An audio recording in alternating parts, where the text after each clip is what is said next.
मोक्षमार्गस्य नेतारम् भेत्तारम् कर्मभूभृताम्।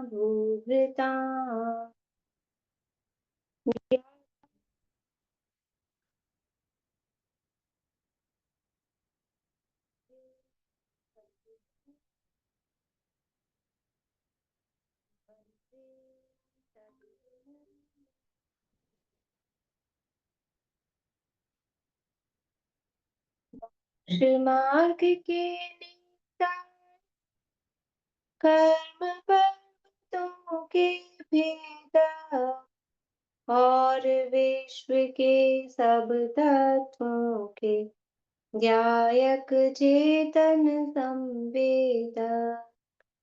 सद्गुण आप समान प्राप्त हूँ, यही भावना भा कर दे। विनय पूर्वक करूं वंदना, बारंबार जिनेश्वर दे। बारंबार जिनेश्वर दे।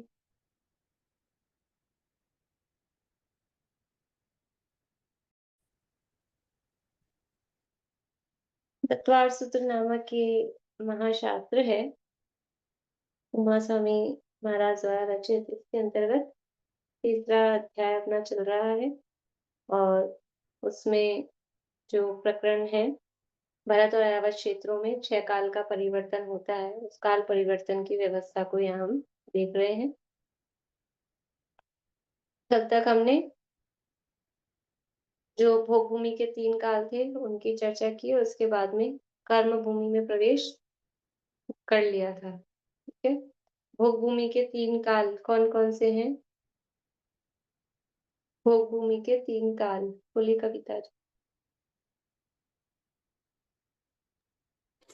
उत्तम मध्यम जघन्य।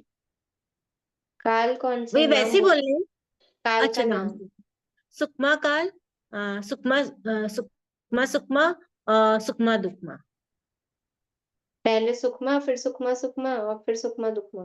नहीं नहीं, पहले सुकमा सुकमा, फिर सुकमा दुकमा। हाँ, इस तरह से ये 3 काल यानी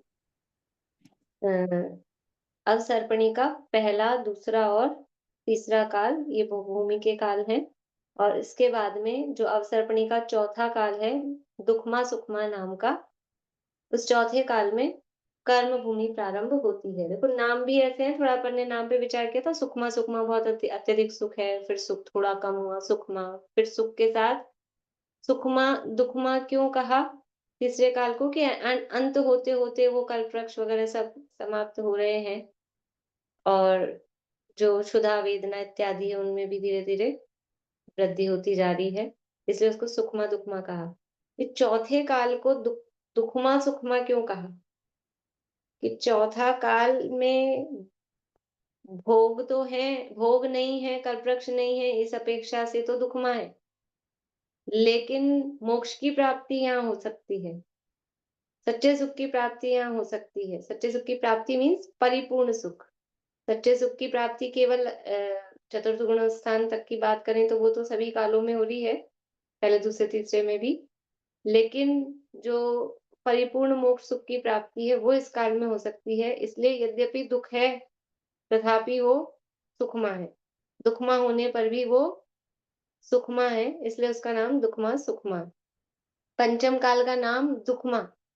ये यहाँ ना तो कल्पवृक्ष है, ना तो भोग है, काम भी करो और न ही योग है, न ही मोक्ष सुख की प्राप्ति है, इसलिए वो दुखमा। और छठा काल वो दुखमा दुखमा क्यों है? क्योंकि वहां भोग भी नहीं, योग भी नहीं, और सिवाय मार काट मतलब नरकों जैसी तो नहीं, लेकिन फिर भी पशु प्रवृत्ति जैसी प्रवृत्ति है, इसलिए वो दुखमा दुखमा अत्यधिक दुख का काल, दुखमा दुखमा काल छठा है।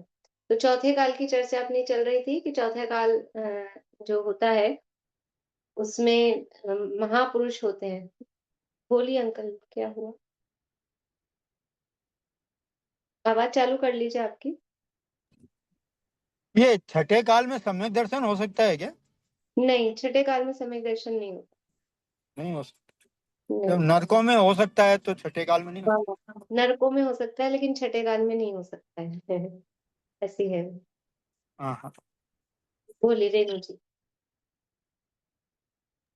मैम जो उत्सर्पणी का जो सुखमा दुखमा काल है, तो वहां पे भी जो मतलब अंत में आते आते वो सूर्य चांद और सब इस तरह कर्म भूमि की धीरे धीरे मतलब भोग कम होते जाते हैं क्या? आपका फेस नहीं दिख रहा। मैं अवसर्पणी के या उत्सर्पणी? उत्सर्पणी उत्सर्पणी बोल रही हूँ, उत्सर्पणी उत्सर्पणी। का दुखमा सुखमा सुखमा तीसरा, दुखमा, सुखमा दुखमा। चौथा हाँ तीसरा तो तीसरा तीसरा मतलब नाम बोल रहे हैं आप, दुखमा सुख। मतलब वो वहां का उत्सर्पणी का पांचवा होगा कि चौथा होगा? कौन चौथा होगा शायद वहां। हाँ तो उत्सर्पणी का चौथा ही बोल रही हूँ ना, मैं वही बोल रही हूँ। उत्सर्ग मतलब भोग भूमि का पहला, जगन्य भोग भूमि वाला काल। हाँ, जगन्य भोग भूमि वाला हाँ, काल, तो यस। उसमें क्या पूछ रहे हैं? मैं बोली जैसे यहाँ पे अपने हुंडा अवसर्पणी की वजह से जो ये मतलब ये जो भोग खत्म होने लग गए थे और वो सूर्य चांद दिखने लग गए थे, तो उसमें भी ये होगा क्या जगन्य भोग भूमि में भी इस तरह? सर्पणी की वजह से जल्दी होने लग गए थे, बस इतना है। वरना जब काल परिवर्तन होता है, तीसरा काल खत्म होता है अवसर्पणी का, यानी भोग भूमि खत्म होती है, कर्म भूमि प्रारंभ होती है, तो वो दिखते ही हैं, दिखेंगे ही। लेकिन हुंडाव सर्पणी की वजह से जल्दी दिखने लगे, ये कह सकते हैं। हुंडाव सर्पणी का दोष तो ये बताया था कि तीर्थंकर और महापुरुष जो थे, वो तीसरे ही काल में हो गए, तीसरे में ही मोक्ष चले गए। ये हुंडाव सर्पणी का दोष था। मतलब तीसरे काल में ही कर्म भूमि प्रारंभ हो गई थी। मतलब जो पूरा। सठ कर्म है वो हुँ। तीसरे काल में बता दिया गया जीवों को। हाँ, हाँ, हाँ। अब वहाँ तो प्रारंभ होगा, तो वहाँ धीरे-धीरे सूरज चाँद लुप्त होंगे, वहाँ तो क्योंकि रत्न, वहाँ तो धीरे-धीरे क्या मतलब एकदम से ही कर्म भूमि से भोग भूमि होगी। अपन करेंगे अभी उत्सर्पणी की चर्चा भी करेंगे, तो क्रम से ले लेंगे। तो चौथे काल की चर्चा अपन ने कल की थी, वहाँ महापुरुष 63 सलाह का महापुरुष और 169 महापुरुष इस चतुर्थ काल में होते हैं और इनके माध्यम से धर्म आदि का भी प्रभाव वहाँ होता रहता है और मोक्ष गमन का मार्ग, मोक्ष, नरक, स्वर्ग सभी मार्ग यहाँ पर खुल जाते हैं। इसके अब ये जो चौथा काल है, चौथा काल के अंत में महावीर भगवान होंगे, महावीर भगवान के मोक्ष जाने के बाद में, चौथे काल के अंत में कितना समय बाकी बचा था? कल आपको काम दिया था? काम दिया था ना कुछ? याद है कि नहीं? क्या काम दिया था अर्चना जी? दीपावली से श्रावण कृष्ण प्रतिपदा तक का टाइम देखकर वो आना, और एक माघ कृष्ण चतुर्दशी से श्रावण कृष्ण प्रतिपदा तक कितना समय होगा वो हाँ, देख के आना है। देखा आपने? तो दीपावली से श्रावण कृष्ण प्रतिपदा तक तो अब वही है कि 8 महीने 15 दिन बैठेगा। ठीक है ना? दीपावली है कार्तिक कृष्ण अमावस्या की और हम्म श्रावण तक आते-आते 8 महीने 15 दिन बैठते हैं पूरे। और ये माघ आ रहा है कार्तिक के बाद में, हम्म तो कितने महीने बचे? 6 महीने लगभग बचेंगे शायद, हाँ। है ना? हाँ, फागुन, चैत, वैशाख, जेठ, आषाढ़। हाँ, 5 महीने 15 दिन बैठेंगे। 5 महीने 15 दिन। तो हम्म ये हिसाब नहीं बैठ रहा है मतलब, जबकि कहा तो वहाँ भी यही था, आदिनाथ भगवान कब मोक्ष गए? कि जब तीसरा हाँ काल पूरा होने में 3 वर्ष 8 में, अब वर्ष तो पूरे-पूरे हैं, इसलिए वर्ष को तो यहाँ के आगे नहीं, महीने से अपन देख रहे हैं। तो 8 महीने और 15 दिन और यहाँ भी कह रहे हैं 8 महीने और 15 दिन। इस हिसाब से तो दोनों की मोक्ष गमन की तिथियाँ एक ही होनी चाहिए, महावीर भगवान की और आदिनाथ भगवान की। तो ये मैं आपको कल कह रही थी, ये प्रश्न उठना चाहिए था ना अपने माइंड में। तो मुझे भी ये प्रश्न है, लेकिन शास्त्र में तो यही तिथि मिलती है और यही मिलता है। अब वो जो भी हो, या तो एक सामान्य कथन उसको मान सकते हैं कि सामान्य रूप से कहा गया हो कि इतना लगभग समय बचा, या फिर जो भी है ये खोज का विषय है और भी कभी कहीं आपको कुछ इससे संबंध में मिले, कहीं कोई प्रमाण, प्रमाण मतलब आर्ष प्रमाण, कोई मूल ग्रंथों का कोई प्रमाण मिले तो अपन उसको देखेंगे। बोलिए आशा। आवाज चालू करिए, आवाज। भाई तीसरे काल के समय में और चौथे काल के समय में भी तो फर्क आ गया, तो अपने आप ही डेटों में फर्क आएगा ना। अरे ऐसे कैसे फर्क आएगा? काल की गणना तो उसी आधार पे की तो जाती है तीसरा ऐसे। काल तो लंबा था ना, जिसमें आदिनाथ भगवान गए, वो तो लंबा था, और ये तो 1 लाख में इतने 21,000 ही लंबा कम की बचा। मतलब क्या है? 24 घंटे का ही दिन होगा ना, जो जो टाइम पीरियड जो अपन ने कैलकुलेशन काल नहीं तो की है कई ना। बार क्या नहीं होता है कि महीने में दिन बढ़ते जाते हैं और कई चीजें नहीं हो जाती है, कई चेंजेस हो जाते हैं कि महीनों में एक दिन बढ़ जाता है। वो तो जैसे वहां दीपायन मुनि के केस ये में हो गया था। हाँ, ये अपन जरूर मान सकते हैं। तो ये 5.5 महीना आ रहा है इसमें, तो भी अधिक मास होगा, अधिक मास होगा, तो एक ही तो महीना बढ़ेगा, अधिक अरे मास वो वाला जो भी तो होगा ऐसा। कितना टाइम कवर बीच बीच में 3 साल में 1 मास नहीं बढ़ जाता है। नहीं, तो 1 मास बढ़ जाता है तो वो 12 वर्ष में जाके पूरा एक तो बढ़ेगा वो ना तो चार जब ही हो गया था दीपायन मुनि के केस में ही। हाँ, तो यहाँ तो 4 महीने आदिनाथ भगवान का टाइम तो बहुत पहले का है ना। नहीं, बात आपकी ठीक है, ये वाली पॉसिबिलिटी हो सकती है, लेकिन जो आप लॉजिक दे रहे हैं वो लॉजिक प्रॉपर नहीं है कि वो पहले था। क्योंकि काल की गणना का आधार तो वही है, अपन काल तो उतना ही मान रहे हैं ना कि 30 मुहूर्त का एक दिन, जो अपन ने काल की गणना लिख रखी है ना उसमें, अलौकिक गणित के उस प्रकरण में 30 मुहूर्त का एक दिन है।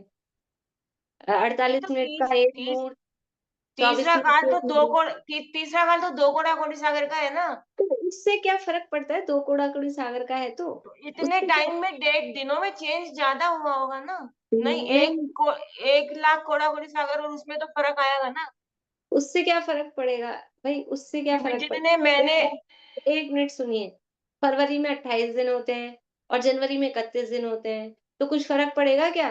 कि फरवरी में तो फिर 35 घंटे का दिन होता होगा और जनवरी में 24 नहीं घंटे का दिन भाई, होता है। उसमें उनका हर कुछ 3 साल ज्यादा आएंगे ना। हर 3 साल का गैप ज्यादा बनेगा ना उसमें, तीसरे काल में। और चौथे काल में 3 साल का गैप कम बनेगा। पीरियड्स लंबे टाइम के हिसाब से तो फर्क पड़ेगा ना। 3 जैसे साल के तीन गैप साल में में 1 महीना बढ़ जाता है ना, तो उसमें ज्यादा 3-3 साल का ज्यादा टाइम जाएगा ना उस वक्त। वो जो काल बड़ा है, तो और उसका काल 1 लाख उसका ही है, 1 कोड़ा कोटी सागर का ही, जिसमें भी 21,000 कम है। तो भाई हर तीन सोचिए साल में मतलब मुझे तो अभी नहीं जम रहा है, और आप लोग मतलब सोचिएगा मैं कि तो ऐसा ऐसे ही अपने आईक्यू से सोच रही हूँ, बाकी नहीं, मुझे नहीं वो बात मतलब वो महीने बढ़ने वाली बात तो समझ में आ रही है, लेकिन वो तो ज़्यादा से ज़्यादा 12 वर्ष का हिसाब अपन लगाएँगे तो कितना सा आएगा? पता नहीं ना अपने को दो पूरे कोड़ा साल कोटी सागर में कितना टाइम गया। तो वो 1 कोड़ा कोटी सागर में सारा इफ़ेक्ट आके इन्हीं पे थोड़ी ना आ जाएगा, सारा इफ़ेक्ट यहीं एंड में आके थोड़ी ना आ जाएगा, वो तो तब नहीं तो हर हर आदिनाथ भगवान से देख रहे हैं ना, पर टाइम आदिनाथ निकल भगवान जाएगा का आ ना रहा है तो। ना। वो तो आदिनाथ भगवान का आ रहा है ना, वो चतुर्दश वो हाँ, वाला। कृष्णा चतुर्दशी हाँ करेंगे, और सोचती हूँ मैं कुछ ऐसा बनता है क्या? ठीक है, मतलब बात तो आपकी ये वाली बात तो जम रही है मुझे कि वो अधिक मास वाली चीज़ उसमें हो सकती है। ठीक है, अच्छा है। भाई, इसीलिए मैंने आप लोगों के सामने एक तो प्रश्न 100 रखा। साल का टाइम हो, उसमें 3 साल के बाद कितना टाइम आएगा। 1,000 साल का टाइम हो तो उसमें 3 साल के बाद कितना टाइम फर्क हो जाएगा, तो वही वाली बात होगी ना वहां भी तो। भाई वो काल बड़ा है तीसरा, जिसमें आदिनाथ भगवान गए, चौथा काल छोटा है। तो फर्क तो पड़ेगा ना, काल वो टाइम का तो फर्क पड़ेगा ना। 1,000 साल में 3-3 साल के बाद में ज्यादा वो होएगा। 100 साल का ही अगर आपका पीरियड है तो उसमें वो होएगा, तो वो फर्क तो आना चाहिए। और फिर पता नहीं, मेरे ऐसे ही सोच रही हूँ मैं। नहीं, नहीं, ठीक है, सोचते हैं। बोलिए सुमन जी। मतलब इनकी बातों से ऐसा है कि जैसा हम अभी देखते हैं कि डेट ऑफ बर्थ तो एक हो सकती है किसी छोटे बच्चे की और बड़े की, लेकिन वार अलग अलग हो सकता है। ईयर बदल गया तो वार बदल जाएंगे ना कैलकुलेशन में। हुँ। वो वो वाली बात इनकी बात से जो समझ आ रहा है। नहीं, ये नहीं है बात। वार वाली बात तो नहीं है, लेकिन वार वाली बात। देखते हैं और मैं सोचती हूँ, करते हैं, ठीक है। मतलब लॉजिक अच्छा है, लेकिन सोचते हैं कि वो बराबर लागू पड़ेगा या नहीं। अभी तो मेरे को एकदम मतलब एकदम सेट नहीं हो रहा है, विचार करूँगी। तो मैम ऐसा मतलब जैसे हर लीप ईयर में मतलब एक दिन बढ़ जाता है ना, 29 की हो जाती है फरवरी, हर 3 साल में एक दिन बढ़ गया। तो ऐसे तब तक बढ़ते-बढ़ते हाँ, ऐसे मतलब सारे पूरे कूड़ा-कूड़ी सागर का प्लस करें, तो उस हिसाब से तो वो यहाँ तो अपने 5 महीने और 15 दिन ही बच रहे हैं, तो वहाँ वो 8 वर्ष के मतलब 8 महीने कह रहे हैं ना, तो उसमें खाली 3 ही महीने का अंतर कैसे आ रहा है फिर? फिर तो बहुत ज़्यादा आ जाना चाहिए। मतलब अंतर तो 3 ही महीने का आ रहा है ना अपने। वो 8 महीने कह रहे हैं, अपने 5 महीने आ रहे हैं। खुद म्यूट कर। आशा आंटी प्रश्न आपकी आवाज़ बंद है। प्रश्न क्या पूछा आपने? अरे तो उस वाले तीसरे काल में तो कई बार रिपीट हो गया होगा ना। तो वही तो रिपीट होके तो उससे यहाँ एंड में क्या यूज़ है? चलिए अपन अब डिस्कशन नहीं करते हैं, विचार करेंगे बाद में। आगे बढ़ते हैं। यहाँ ये पंचम काल प्रारंभ हुआ। कल ये बात बताई थी कि पंचम काल जो चतुर्थ काल में जन्मे जीव हैं, वो पंचम काल के प्रारंभ में अ, वो जीव मोक्ष गए और उसमें अपन ने नाम देखे थे 3-4 लोगों के और उसके अलावा भी नाम तो शास्त्रों में इन्हीं के आते हैं, लेकिन जो जीव वहाँ जन्मे हों, तो वो मोक्ष जा सकते हैं, मतलब उसमें कोई बाधा नहीं है। इससे ये समझ में आता है कि काल मोक्ष जाने में बाधक नहीं है। जीवों की विशुद्धि या जीवों के परिणाम, जीवों की योग्यता उस तरह की होनी चाहिए, तो कोई क्षेत्र या कोई काल उसमें बाधक नहीं है। फिर पंचम काल में अब ये क्या मैम क्या मैम हाँ, आप बोल रहे काल वो काल और क्षेत्र भारत में फिर छठे काल में क्यों ऐसा हो रहा है कि मोक्ष नहीं जा सकते? नहीं तो छठे काल में मोक्ष जाने का निषेध नहीं है। कोई जीव इसमें तत्वार सूत्र के 10वें अध्याय के लास्ट में जो सूत्र आता है ना अल्प बहुत्व वाला, उसमें दिया है कि कोई विदेह क्षेत्र के मुनिराज हों और उनको कोई उपसर्ग करके अभी अपने यहाँ छठा काल चल रहा हो भरत क्षेत्र में और यहाँ लाके डाल दें और वो शपथ श्रेणी आरोहण करें, तो चले जाएँगे मोक्ष। कोई काल और क्षेत्र बाधक नहीं होता है।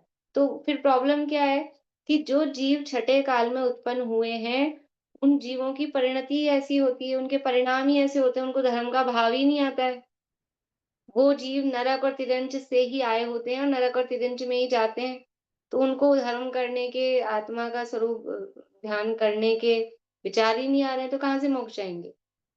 तो ऐसे ही पंचम काल में भी अब क्योंकि ये तो हुंडाव सर्पणी और है, तो पंचम काल में भी अब जो जीव उत्पन्न होते हैं, वो हीन पुरुषार्थी होते हैं। काल बाधक नहीं है वास्तव में तो। वास्तव में काल बाधक नहीं है, लेकिन यहाँ के जीवों का पुरुषार्थ ही नहीं है कि वो ये काम कर सकें। कितना पुरुषार्थ कर सकते हैं कि अधिक से अधिक पुरुषार्थ करें तो 7वां गुणस्थान बस इतना। श्रेणी आरोहण करने रूप पुरुषार्थ इस पंचम काल के में उत्पन्न हुए जीवों में मतलब बाय डिफ़ॉल्ट ही ऐसी योग्यता उनमें नहीं होती है। या ऐसा कहें कि जिनमें ये योग्यता नहीं होती, वही जीव यहाँ के उत्पन्न होते हैं। अगर यहाँ पंचम काल में तीव्र पुरुषार्थी जीव होंगे, अगर योग्यता ऐसी है, तो यहाँ इस पंचम काल में उत्पन्न ही नहीं होंगे। ये पंचम काल को अत्यंत निकृष्ट काल माना गया है और पद्म पुराण में इस तरह का एक प्रसंग आता है कि जब विभीषण रामचंद्र जी के उसमें आ गया था ना खेमे में रावण को छोड़कर, तो अब सबको डाउट हुआ कि रावण का भाई और अपने पास आके मिल रहा है, तो कुछ ना कुछ गुप्तचर बन के आ रहा होगा रावण का। ऐसे कैसे अपने में अंदर बुला लें, कैसे आने दें?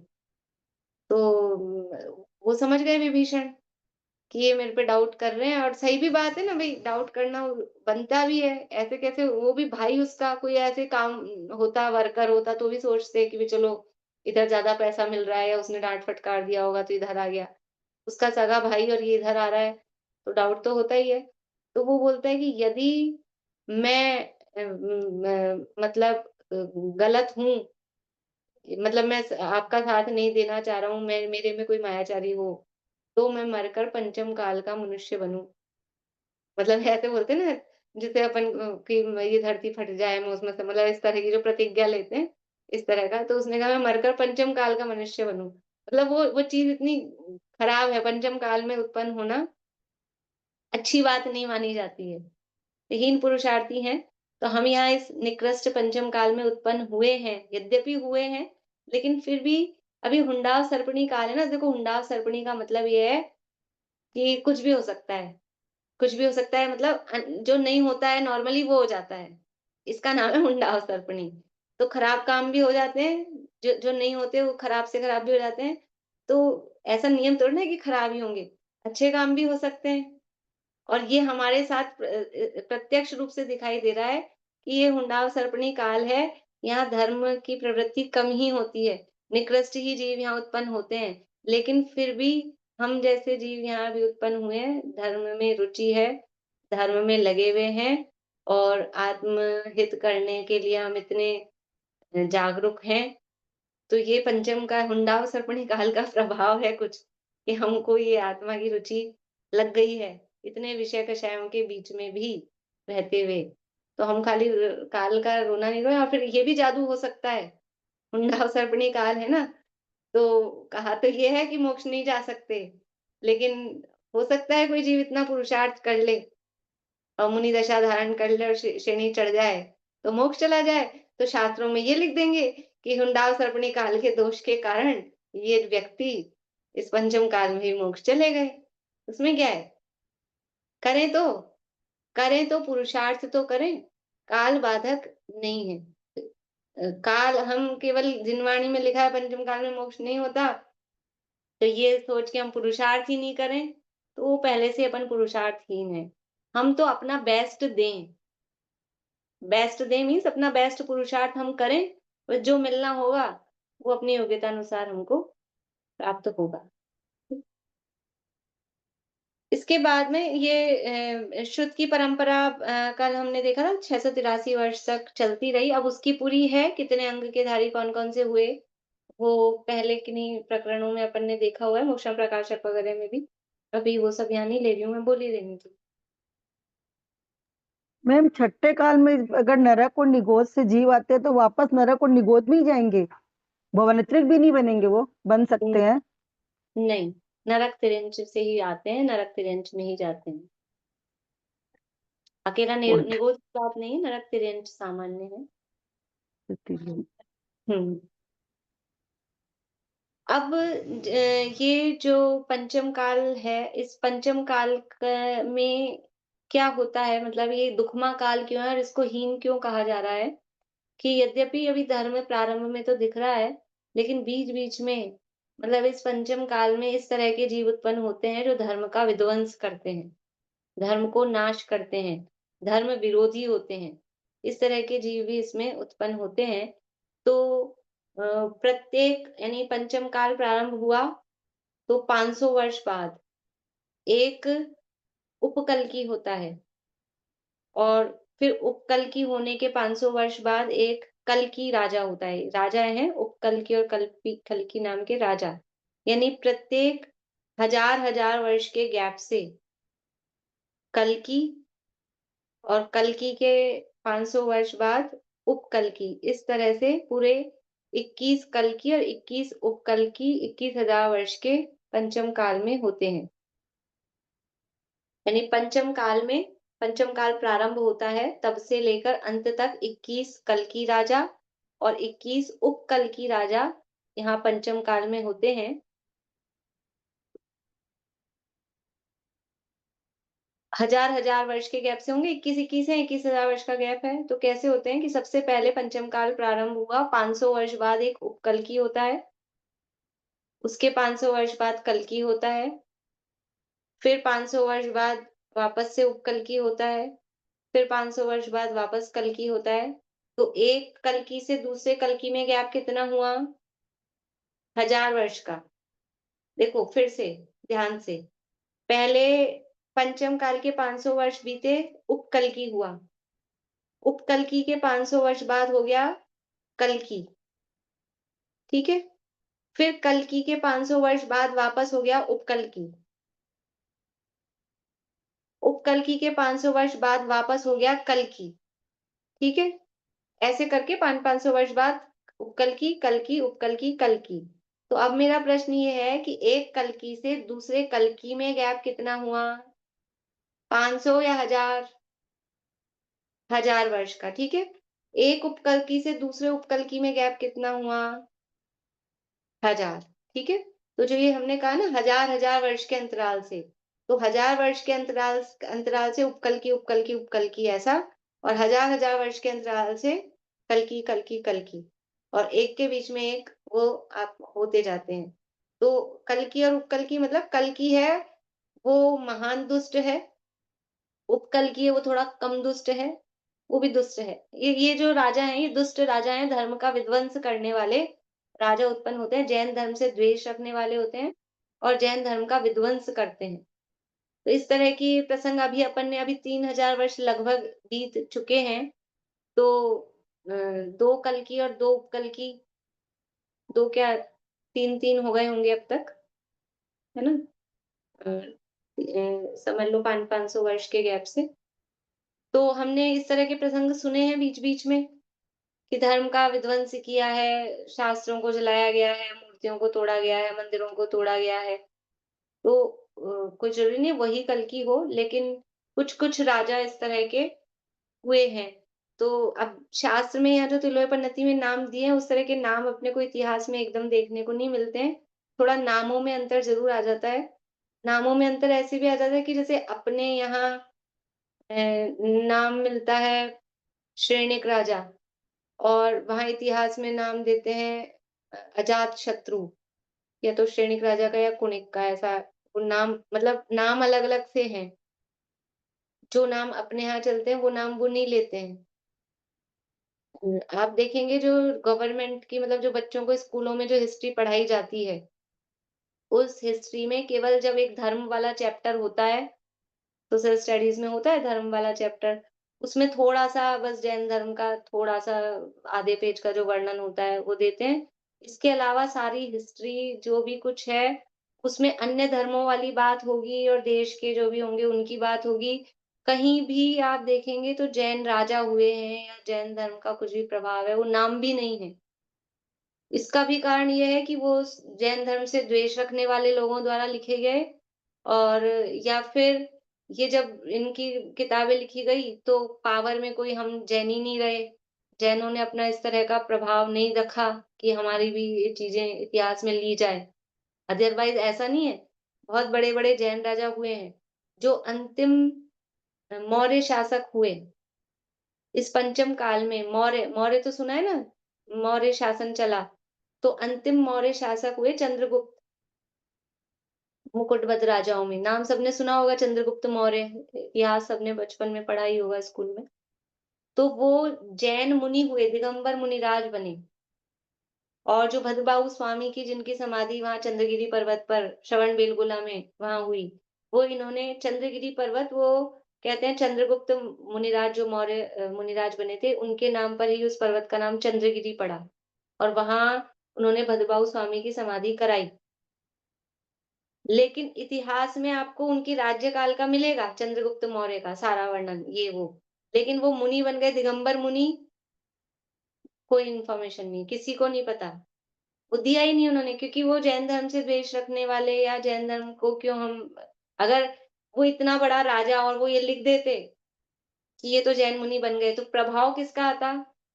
जैन धर्म उच्च है, इतना बड़ा राजा वो जैन मुनि, तो इसलिए वो लिखा ही नहीं गया। अब हम तो क्या पढ़ते हैं, जो स्कूल कॉलेज में जहाँ वो किताबों में जो लिखा रहता है वही पढ़ते हैं, वही मानते हैं। अपने धर्म ग्रंथ ना उठा के देखते हैं। अपने भी अगर कोई पढ़ते हैं तो कौन से पढ़ते हैं? छोटी-मोटी कहानियों की या इस तरह की किताबें, बस मूल ग्रंथों को उठाकर देखते पढ़ते ही नहीं है। तो अपने को अपना वैभव या हमारा क्या इतिहास रहा है, कोई परिचय में नहीं है। बहुत है इतिहास, यानी दक्षिण भारत में कितना-कितना राजा हुए हैं और भी इसके अलावा स्त्रियाँ हुई हैं कितनी, जिन्होंने जैन धर्म के प्रचार-प्रसार में रानियाँ हुई हैं, उन्होंने काम किया है। जो ग्वालियर का गोपाचल पर्वत नाम सुना होगा, देखा भी होगा कई लोगों ने।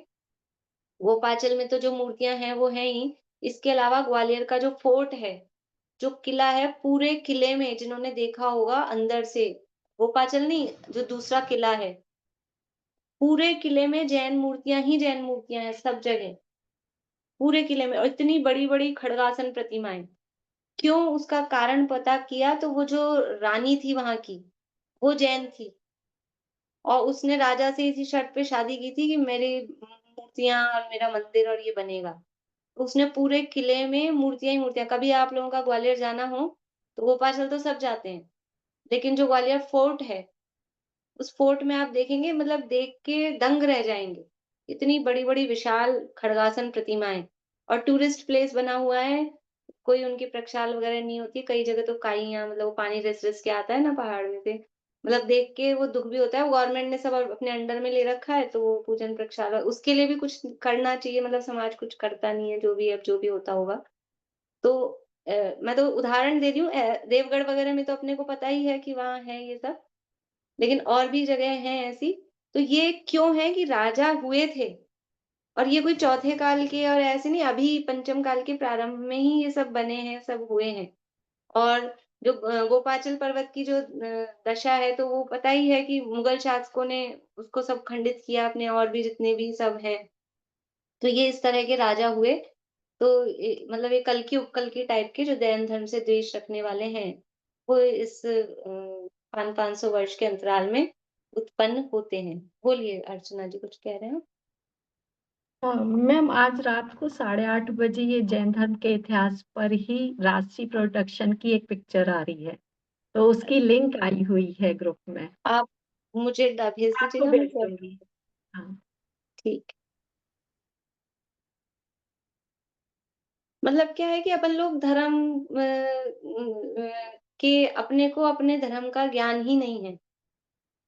वास्तविक धर्म का भी ज्ञान नहीं है कि असली धर्म क्या है, सम्यक दर्शन ज्ञान चारित्र, वो भी ज्ञान नहीं है और अपना क्या इतिहास रहा, कितने वैभवशाली और क्यों जैन धर्म को विश्व धर्म या अनंत परमात्मा को तीन लोक के नाथ कहा जाता है। तो ऐसे लगता है बस शास्त्रों की बातें हैं, ऐसा नहीं है। प्राचीन काल में जैन धर्म का ही वर्चस्व था, वही था। और इतने जो जगह-जगह से ये तो हमको मिलता है ना कि मूर्तियाँ निकलती हैं, मंदिर के मंदिर निकलते हैं, खुदाई करते हैं। इसका मतलब वो रहा है, प्राचीन काल से ये सब रहा है। तो इस तरह से मैम हाँ, बोलिए। मैं बोली कि जो आप इसके कोर्स की बात करें तो वहां पे जैन धर्म का सही स्वरूप नहीं बताया कि महावीर भगवान ने शादी की थी और हाँ, है ना वो भी श्वेतांबरों के और आधार पर ही हाँ और जैन धर्म है ना बौद्ध धर्म के साथ ही शुरू हुआ मतलब महावीर भगवान और जो बुद्ध थे वो एक मतलब समय के थे उसी समय से हाँ, जैन धर्म का शुरू हुआ ये सब बहुत तो सारी वही बातें हैं उसमें भी वो सही नहीं देते हैं वो उसमें भी क्योंकि प्रभुत्व थोड़ा श्वेतांबर संप्रदाय वालों का रहता है तो उस आधार पे ही वो सारी उसमें लिखी गई हैं जो भी बातें। तो ये अपनी ही कमजोरी है वास्तव में, अपनी ही कमजोरी है। हमारे कवि, हमारे आचार्य संस्कृत में मतलब अपने आचार्यों जैसा संस्कृत वाङ्मय साहित्य कहीं नहीं होगा। लेकिन हमने उसको मतलब प्रेज़ेंट ही नहीं किया, उस रूप में प्रस्तुत ही नहीं किया। हम केवल धार्मिक भावना में बस हाँ, अपना-अपना धा उसमें रहना है, तो उसमें भी रहे समझ लो और या फिर वो लोग अपने को ऊँचा नहीं उठाना चाहते क्योंकि वहाँ जो भी है यूनिवर्सिटी लेवल पर, वो सब इन लोगों की प्रचुरता, प्रधानता रहती है, अन्य धर्म वालों की। तो वो सब उन्होंने अपने शास्त्रों को, अपने आचार्यों को, उनको ही ऊँचा दिखा रखा है, ऐसा है। अब जो इसलिए ख़ैर अपने लोगों में आप कहेंगे हमको ये बातें क्यों बता रहे हो? कि आप सुने कोई अपने जानकार हों अपने साथ में कोई इस तरह का हो जो पावर में हो, किसी पोस्ट पर हो, तो हमको अपने धर्म के उन्नति के लिए इस तरह के काम भी करने चाहिए कि जिससे कि जैन धर्म का प्रचार-प्रसार दुनिया में सबके सामने पता लग सके। थोड़ा मतलब उस लेवल पर वो भी एक माध्यम है प्रचार का, सब अलग-अलग तरह के हैं। कहीं सिमटने की बात है, कहीं फैलने की बात है। देखिए, तो प्रत्येक 1000 वर्ष के अंतराल से कल्कि और फिर उपकल्कि इस प्रकार से होते हैं। तो महावीर निर्वाण के 1000 वर्ष बाद महावीर भगवान मोक्ष गए, उसके लगभग 1000 वर्ष बाद इंद्रपुर में एक कल्कि उत्पन्न हुआ, उसका नाम चतुर्मुख। ये तिलोय-पन्नती में दिया है कि चतुर्मुख उसका नाम था और 70 वर्ष की उसकी आयु थी। 42 वर्ष उसका राज्यकाल रहा। तो अब ये इंद्रपुर कौन-सा था? अब ये नाम भी सब बदल गए ना जगहों के। अभी अपने देखते-देखते ही नाम बदल गए, कलकत्ता से कोलकाता और मद्रास से कलकत्ता और कोलकाता तो फिर भी मिलता-जुलता है, मद्रास और चेन्नई तो एकदम अलग हो गए। अब आगे वाले जो जनरेशन आएगी वो मद्रास जानेगी ही नहीं कि मद्रास कौन-सी जगह है, चेन्नई चलेगा। तो ऐसे नाम भी बदल गए हैं, तो अब ये इंद्रपुर कहाँ पे कौन-सा जगह है अपन समझ लीजिए नहीं समझ पाते हैं। तो इंद्रपुर में कल्कि उत्पन्न हुआ था, उसका नाम चतुर्मुख, आयु उसकी 70 वर्ष और राज्यकाल 42 इयर्स 42 वर्ष उसका राज्यकाल रहा। और जो भी कल्कि होते हैं, वो मतलब उनके समय में घटना ये एक घटना सेम होती है, कि जो कल्कि राजा होता है वो समझ लो हिटलर टाइप का कि वो सबको अपने वश में करना चाहता है और सबको अपने अधीन करके अहंकार में आता है और फिर वो बोलता है कि कोई भी अ, समझ लो धन का भी लोभी, मान-सम्मान का भी, राज्य का भी वो लोभी होता है और फिर बोलता है कि कोई मेरे राज्य में ऐसा नहीं होगा जो टैक्स नहीं चुकाएगा। अत्याचारी राजा होते हैं, जो कल्कि उपकल्कि होते हैं, प्रजा के लिए अ, मतलब अच्छे नहीं होते हैं, प्रजा पर अत्याचार करते हैं, तो प्रजा से टैक्स लेते हैं हर बात का। तो अपने मंत्री से बोलता है कि कोई भी मेरे राज्य में ऐसा नहीं है जो टैक्स नहीं चुकाता है। तो मंत्री बोलते हैं कि नहीं एक व्यक्ति है जो आपको टैक्स नहीं चुकाता है। तो कौन है वो व्यक्ति? कि वो दिगंबर मुनिराज। तो बोले कुछ तो होगा उनके पास, कुछ तो लो टैक्स के रूप में। कि कुछ भी नहीं है, कि कुछ नहीं है तो कपड़े-लत्ते ले लो उनके। कि वो कपड़े ही नहीं पहनते, लोगे क्या? तो अब वो सोच में पड़ गया तो कि ठीक है, खाना तो खाते होंगे? कि हाँ भोजन तो लेते हैं लेकिन कहीं-कहीं जाके भिक्षा रूप से लेते हैं। तो ठीक है, वो जब आहार लेंगे, तो उनके आहार का पहला ग्रास टैक्स के रूप में लिया जाएगा। इस तरह का वो आदेश निकालते हैं और जब मुनिराज उस समय पे मुनिराज चतुर्विध संघ होता है। जिस समय कल्कि उपकल्कि राजा हैं, उस समय चतुर्विध संघ मतलब मुनि आदि का, श्रावक-श्राविका उस काल में होते हैं। तो मुनिराज जब आहार के लिए जाते हैं, तो वो आ जाते हैं राजा के सैनिक कि लाओ तुम्हारा पहला घास टैक्स के रूप में। और मुनिराज तो अंतराय जानकर आहार छोड़ देते हैं और उनको उसी समय उन मुनिराज को अवधि ज्ञान उत्पन्न होता है। अब एक अपने मन में प्रश्न रहता है पंचम काल में अवधि ज्ञान होता है कि नहीं होता है? तो नॉर्मली पंचम काल में अवधि ज्ञान ऐसे मतलब बहुतायत रूप से तो नहीं होता है, लेकिन नहीं होता है ऐसा भी नहीं कह सकते क्योंकि जो ये मुनिराज हैं, कल्कि उपकल्कि के काल में जब मुनिराज होते हैं, उनको अवधि ज्ञान उत्पन्न होता है। और अंत तक भी पंचम काल के लास्ट में भी जब प्रलय आएगी, उससे पहले भी यही परिस्थिति बनती है, तो तब भी मुनिराज को अवधि ज्ञान उत्पन्न होता है। तो पंचम काल के अंत तक भी अवधि ज्ञान उत्पन्न होता है। लेकिन हर किसी को हो जाएगा, चलते ऐसे नहीं है, वो उन मुनिराज को उत्पन्न होता है। समय कितना हो गया है? तो इस तरह से मुनिराज आहार का त्याग कर देते हैं, उनको अवधि ज्ञान होता है और वो अवधि ज्ञान से जान लेते हैं कि ये कल्कि धर्मद्रोही, धर्म का नाश करने वाला राजा है और इस घटना को देखकर कोई व्यंतर जाति असुर कुमार जाति के देव वो उस कल्कि को आकर धर्मद्रोही जानकर उसको मारते हैं, मार देते हैं उसको और फिर उसका जो पुत्र होता है, वो पुत्र उससे रक्षा करो विनय करता है। उसके देव के चरणों में नमस्कार करता है। फिर देव उसको पुत्र को कि तुम धर्म पूर्वक राज्य करो, ऐसा कह के वो देव उसको छोड़ देता है। फिर वो जो उसका पुत्र है, वो धर्म पूर्वक राज्य करता है। फिर कुछ वर्षों तक वापस धर्म की प्रवृत्ति होती है। फिर वापस कुछ वर्षों बाद हीन हो जाती है। अब आप देखो ना 500-500 वर्ष में हो रहे तो कितना सा काल है। अभी आप समझ लो हम कितने अच्छे टाइम पे हुए हैं। हमारे समय पे अभी कोई ऐसा मतलब इसीलिए बोलते हैं ना मतलब धर्मधारी नरेशा सुख बलित हो, शांति पाठ में जो हम भावना भाते हैं, कि ये राज्य काल भी अगर अगर कहीं इधर अरब कंट्रीज़ में चले जाओ, आप बुर्का पहन के बाहर नहीं निकल सकते बिना बुर्का पहने, आप घर में मंदिर नहीं रख सकते, चोरी-छुपे कहीं जो भी मंदिर होंगे वहाँ अपने इस तरह की बैन लगा रहता है, आप कोई धार्मिक कार्यक्रम नहीं कर सकते हो पूरा। तो हम कितने अच्छे राज्य में देश और हमारे राजा मतलब ये भी बाहर की जो परिस्थितियाँ हैं, यद्यपि एक द्रव्य दूसरे द्रव्य का कुछ नहीं करता, धर्म करने के लिए कोई दूसरे की पराधीनता की आवश्यकता नहीं है। लेकिन ये सब माहौल अगर बाहर में माहौल बिगड़ा हुआ होता है, तो अंदर परिणामों में भी उस तरह से उथल-पुथल रहती है।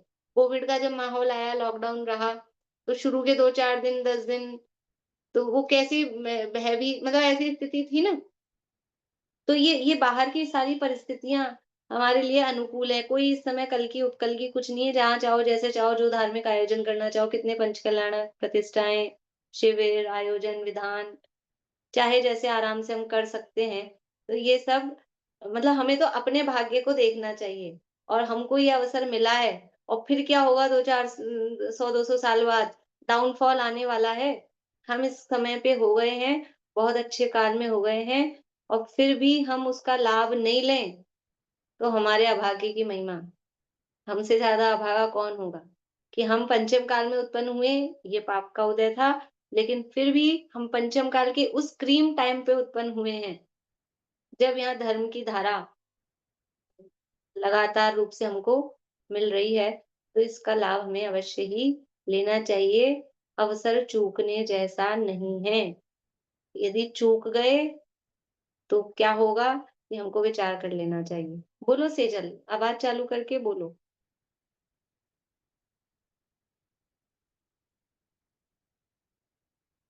सेजल।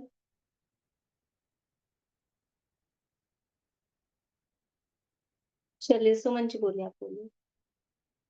तो ये कल्कि और उपकल्कि आप बता रहे हैं कि 500 वर्ष के बाद होते हैं पंचम काल में, तो हुँ। अभी मतलब उनका प्रभाव वही 100-150 साल तक रहता है, फिर नहीं रहता, जैसे आपने अभी कहा कि अभी बहुत अच्छी परिस्थिति है। हाँ, मतलब जैसे जब वो कल्कि को वो देव मार देता है, तो उसके बाद में वो पुत्र फिर मतलब वो, क्योंकि वो देव का प्रभाव दिखता है ना कि इसको मार दिया, तो फिर लोग वापस से धर्म में लगते हैं कि नहीं, और वो पुत्र भी थोड़ा धर्म पूर्वक राज्य करता है, तो उस समय फिर धर्म की प्रवृत्ति चल जाती है। फिर क्या होता है, थोड़े दिन चलती है, फिर वो धीरे-धीरे कमी आ जाती है। मतलब थोड़ा उतार-चढ़ाव हल्के-फुल्का बीच में चलता रहता है। फिर लेकिन जब कल्कि का टाइम आ जाता है, तो फिर वो अ, और जब कल्कि उत्पन्न होता है तब धर्म होता रहता होगा, तभी वो धर्म का फिर विध्वंस करता है कि ऐसा नहीं, इस तरह से। तो ये मतलब उतार-चढ़ाव इस तरह से चलता रहता है। लेकिन अभी के समय पे मतलब कोई इस तरह की वो नहीं है। मतलब हमको जो सुविधाएँ हैं धर्म धार्मिक अपने वातावरण के लिए, इससे समझ में आ रहा है कि कोई अभी हमारे कोई राजा प्रधानमंत्री कोई इस हम्म तरह के नहीं है, कोई इस तरह का हम्म माहौल नहीं है। तो हम्म अभी शांति का वातावरण है। ऐसे मैंने, मैम मेरी फ्रेंड है, उसने इनवाइट किया था कि हम कल्कि को मानते हैं, वो देवता मानते हैं उनको, और उसकी पूजा ऊजा में बुलाया था। मैं गई नहीं थी, पर मुझे याद आया था कि अपने अपने भी इसमें कुछ कल्कि नाम से, मैंने पढ़ा नहीं था कि कल्कि का कुछ वर्णन आता है, लेकिन मुझे उतना पूरा पता नहीं था जो अभी सुन रही हूँ। पर अभी आपके मतलब ये पढ़ने से मुझे याद आया कि वो देवता जैसे मानते हैं उनके संप्रदाय में। हो सकता है कि वो उस राजा को मानते हो या फिर वो जो कोई भी उनके देव होते हो उनका नाम कल्कि हो, नाम निक्षेप से नाम सेम हो, ये भी हो हाँ, सकता या है। तो वैसा होता ये भी होगा। हो सकता है। थोड़ा अपने मेरे को भी ज़्यादा आइडिया नहीं है, पता चले तो देखें क्या है। हम्म, हम्म, हाँ, मैम सेजल बोलिए। 1 मिनट। हाँ, सेजल। मुझे जो कल्कि का बोले, इसे कल्कि मूवी भी आया था। अच्छा, तो वो हो वो सकता है नाम से। कल्कि का पूरा स्टोरी था, अभी मतलब पिछला पिछला महीना में आया था। तो आप जो कल्कि का जो बोले, उसमें वो ही बताया कि जो मतलब अभी आप जो बोले ना कि धर्म के हिसाब से हाँ, वो आ, वही थी वो मूवी, मतलब उसमें वही बताया गया था उस मूवी में। और नहीं, किसी ने उसमें देखी कुछ थी मूवी? दूसरा बताया था, मतलब उसमें कुछ दूसरा स्टोरी था। ऐसे मतलब धर्म में ही था कल्कि में।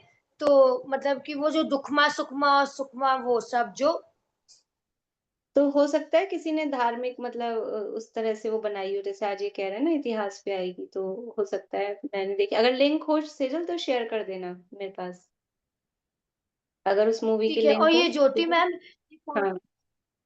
ओके ठीक है, लिंक आपको शेयर कर लेंगे। और एक दूसरा चीज अभी आप जो बोले, जैसे हम लोग को धर्म का वो है, मतलब कि जो अगर धर्म सुने तो हम लोग वो अभी जो काल वाला जो आप बोले हुँ। लास्ट में जो आप बोले थे ना, हाँ, हाँ। वो कि धर्म लाभ करे तो अब मतलब कौन क्या वर्ड बोले थे आप धर्म में? हाँ हाँ, तो आगे बताओ। मतलब कि जितना धर्म करेंगे तो हम लोग को उतना ही पुण्य मिलेगा, धर्म सुनेंगे और जितना जो क्लास हाँ करेंगे। मतलब, हाँ पुण्य भी मिलेगा और धर्म का पुण्य की भावना नहीं, हमको तो अपने पुण्य पाप से पार होने की, मुक्ति की भावना है। लेकिन फिर भी ये अभी जो हम ऐसा भाव करेंगे तो शुभ भाव है, तो उससे पुण्य का ही बंध होगा। ठीक बात है। ठीक है। ठीक है, जय बोल। जिनेंद्र। जय श्री मैम हम्म। मैं बोली जैसे जो मुगल कालीन जो साम्राज्य था औरंगजेब, वो कल्कि को रूप में माने उनको कि वो कितना विध्वंस हाँ, हुआ था वो धर्म का। अपने को औरंगजेब पे ही नजर आती है, लेकिन वो थोड़ा टाइम वाइम देखना पड़ेगा, कितना समय का क्या है, थोड़ा इतिहास में भी वो किस समय पे हुआ है। तो सामान्य और रूप से धर्म विध्वंसक हो सकता है और कल की भी। पर इसमें जो नाम है वो शक राजा का, एक शक राजा का और नाम आता है, वो इंद्रपुरी में शक राजा। और ये है औरंगजेब, ये अपना मुगल शासक है। तो वहां इसलिए मैचिंग नहीं बैठती दोनों की, और मैम इसलिए। अभी जो 50 वर्ष पहले जो धर्म था अपना, और अभी जो सहूलियत मिली है परिवार को, गृहस्थ को, लेडीज को धर्म करने के लिए, वो तो पूरा टॉप का है, पीक है अभी, तो एकदम ही पूरा पीक है हाँ अभी। हाँ, इसीलिए तो कि बिल्कुल मतलब इससे ज्यादा अच्छी स्थिति और कोई नहीं हो सकती है। तो हम किसका इंतजार कर रहे हैं? अब इंतजार कर रहे हैं तो अब अपना समय ही हम खो रहे हैं।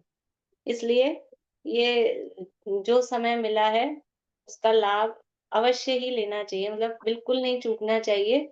डरना चाहिए इस चीज से कि ये जो बातें हैं जो बताई जा रही है ना, इससे भी हमको डरना चाहिए कि अभी हमको इतनी सुविधा मिली है, अगर कहीं कदाचित कुछ पाप की वजह से ऐसी परिस्थितियां आ गई, और तो क्योंकि उपयोग भी तुरंत बदल जाता है। हम ध्यान करने बैठते हैं, 1-2 सेकंड कोई अच्छे विचार आते हैं और 1-2 सेकंड बाद ही फिर पता नहीं घर गृहस्थी के दूसरे आने लगते हैं। हमारा उपयोग में स्थिरता कहाँ होती है? तो ये अभी हमारा रुचि लग रही है धर्म में, समझ में आ रहा है, ये सब हो रहा है। तो क्या मालूम बाद में ऐसा हो ना हो, तो बाद के लिए नहीं छोड़ें। आज ही अभी ही ये काम करने जैसा है। बोलिए अंकल। चालू कर लीजिए आप आवाज। ये जो कल्कि और उपकल्कि है, तो उपकल्कि भी के रूप में एक सीरियल आया था, तो उसमें रुद्र के बारे में बताया था, तो रुद्र को उपकल्कि कह सकते हैं?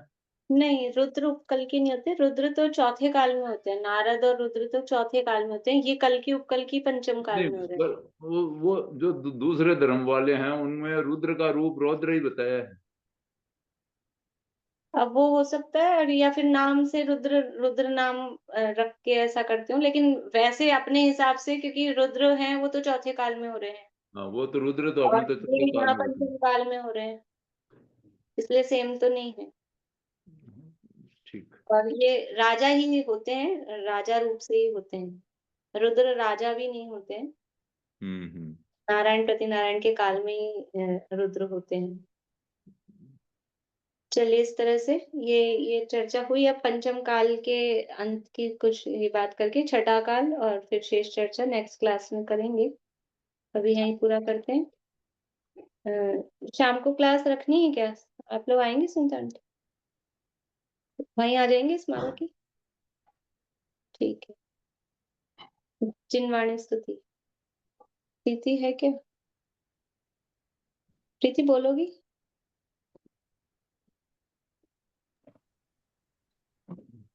अहिंसा मई हो प्रवृत्ति सहज ही, जीवन का आधार हो सत्य सुख में, अचौर्य धारे पर प्रीति त्यागे, परमशील बरते रहे सहज निर्भय, महाक्लेशकारी है आरंभ परिग्रह, उसे छोड़ लग जाए निज साधना में, धुल जाए सब मैल समता की धारा से, बढ़ते ही जाए स्वाराधना में, होवे जितेंद्रिय परम तृप्त निज में एकाग्रता हो, परम मग्नता हो। साक्षात साधन मुक्ति का सुख में निर्दोष चारित जयवंत वर्ते। सर्वज्ञ शासन जयवंत वर्ते, निर्ग्रंथ शासन जयवंत वर्ते।